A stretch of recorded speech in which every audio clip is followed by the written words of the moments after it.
You may have heard of the Pythagorean Theorem and its relationship to triangles, but do you know where it came from or why it's important?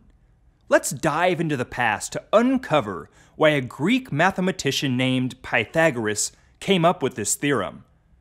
Although Pythagoras formalized this theorem by writing its first formal proof between 550 BCE and 500 BCE, the Mesopotamian, Indian, and Chinese civilizations also independently discovered the theorem as well.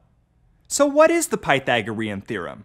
Well, it's a theorem that relates squares of two sides of a right triangle to the square of the longest side of a right triangle, or the hypotenuse. Specifically, it states that the sum of the squares of the two shorter sides, a squared plus b squared, is equal to the square of the longest side, c squared. This can be shown in Pythagoras' proof of this theorem. He created a proof based on the rearrangement of four identical triangles. He showed that the area of each white space is the square of one of the sides of the triangle.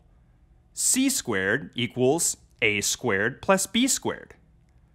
But why is this important at all? Well, the Pythagorean theorem and its converse have many practical applications to the real world.